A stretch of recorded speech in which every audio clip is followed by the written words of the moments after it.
शहर रोशनी से भरा हुआ था, लेकिन इस कहानी की शुरुआत अंधेरे से होती है। Breaking now, explosive new Epstein Files revelations. Outrage. 1990s का अमेरिका।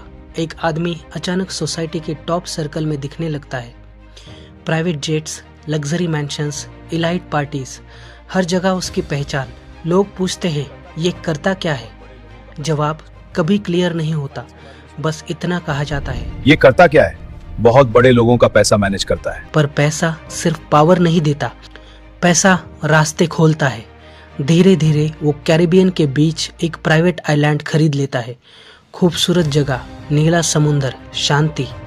पर इस शांति के नीचे कुछ और छुपा होता है। यहाँ पर आने वाले लोग नॉर्मल नहीं होते। पॉलिटिक्स, बिजनेस, फेम और रॉयल्टी, सबके चेहरे यहाँ दिखते हैं। इसी दौरान कुछ यंग लड़कियों को काम का ऑफर मिलता है, सिंपल जॉब, इजी मनी। पर जैसे ही वो अंदर जाती है, रूल्स बदल जाते हैं। ये सिर्फ एक आदमी की गलत सोच नहीं थी, ये एक पूरा सिस्टम था, और हर सिस्टम को चलाने के लिए रिकॉर्ड्स रखे जाते हैं। यहीं से जन्म होता है फाइल्स का।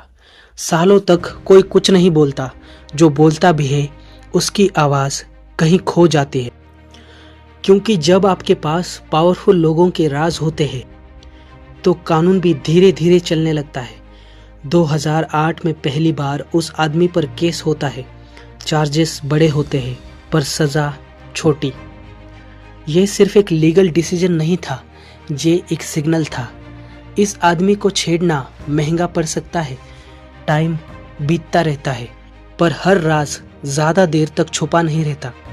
2019 में अचानक सिस्टम का मूड बदलता है। इस बार अरेस्ट होता है तो दुनिया का ध्यान भी होता है। न्यूज़ चैनल्स चिल्लाते हैं, सोशल मीडिया भड़क उठता है। सबको लगता है अब सच बाहर आएगा। जेल के अंदर एक आदमी के पास बोलने के लिए बहुत कुछ होता है, और उस आदमी का जिंदा रहना बहुत लोगों के लिए खतरा बन जाता है।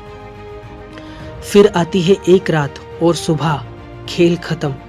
ऑफिशियल कहानी बोलती है उसने खुद अपनी जान ले ली, पर दुनिया इस कहानी को मानने से इनकार कर देती है। मौत के बाद सबसे बड़ा सवाल उठता है, फाइल्स कहाँ है? वो रिकॉर्ड्स जिसमें नाम थे, डेट्स थी, चेहरे थे।